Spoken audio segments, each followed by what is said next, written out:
Hello students. So in previous class we had looked into the introduction of data warehousing, definition of data warehousing and what is data warehousing, right? So today we can look into the characteristics of a data warehousing. So you should draw this diagram in your notes. So characteristics of data warehouse, that is subject oriented, integrated, time variant and non-volatile. So in definition these points were there, right? So these points we will be explaining clearly in today's class. So I had written the all sub points. Okay, what is subject oriented, integrated, time variant and non-volatile. Okay, first one is subject oriented.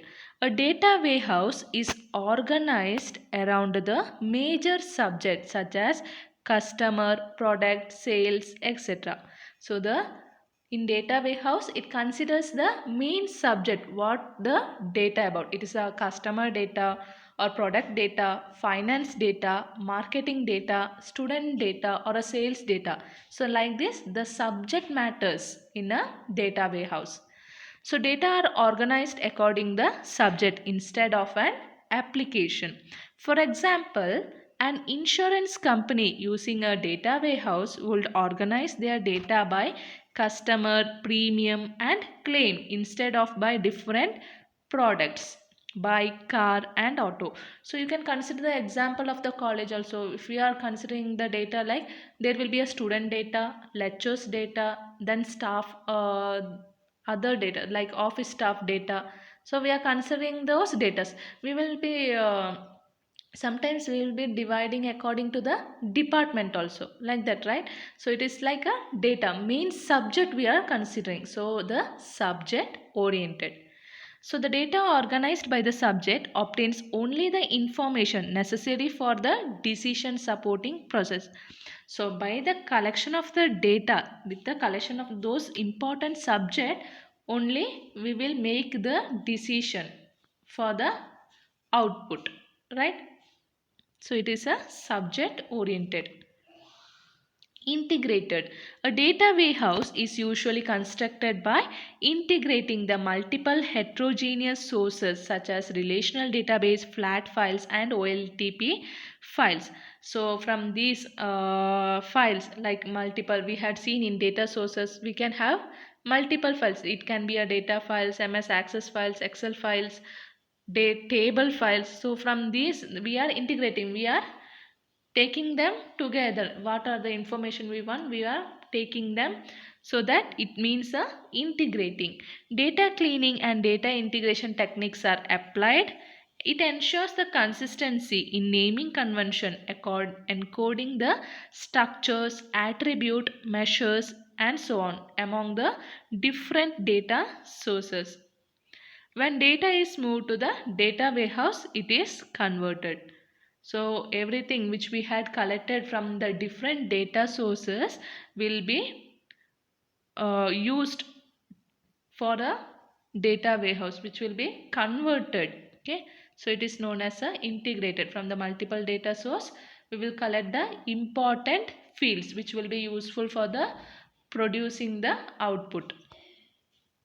Next is time varying. As I told, data warehouse is a time varying, where it includes the time, month, year, because we will be storing the historical data, right? So it is a time varying.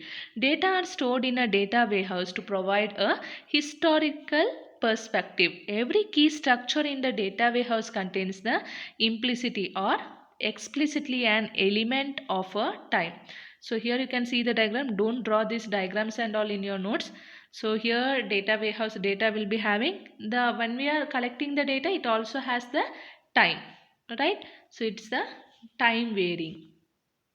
Next we have non-volatile in nature, which means read only data. We can't add, update or delete. We can't make any modification or changes in this data warehouse.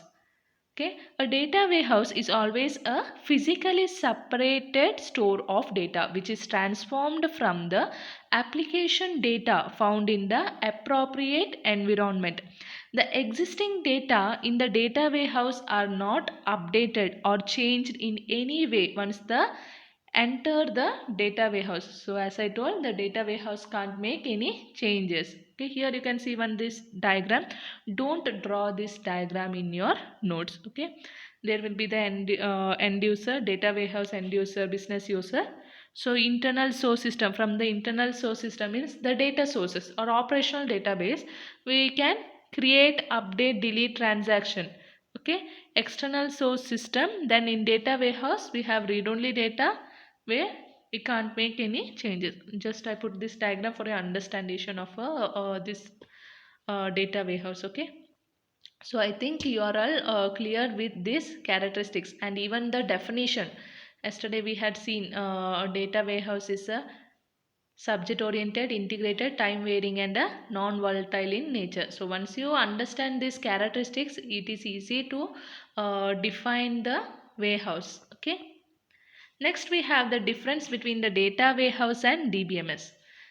Okay, data warehouse is a subject oriented, whereas DBMS is an application oriented. Data warehouse is integrated, means a dependent. It is a autonomous. It is a independent, time variant, and here it is a current data. Non-volatile in nature, where here in DBMS it is volatile in nature. Means in DBMS we can create, delete and update, right? But in data warehouse we can't do that. So it is a non-volatile in nature. Then in data warehouse we represent the data in form of multi-dimensional data, that is 3D. Okay.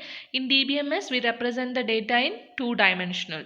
Data warehouse is a summary data, means we will produce the summary, that is lattice of qubits that we can see in our next classes and all. So it provides the summary data, whereas DBMS produce the transactional data. So this completes the difference between the data warehouse and DBMS. So I need everyone to write down this in your notes. So students, in this slides, the first diagram only you do, that is characteristics of data warehouse. Then other diagrams all you don't draw in your notes. Okay. Thank you.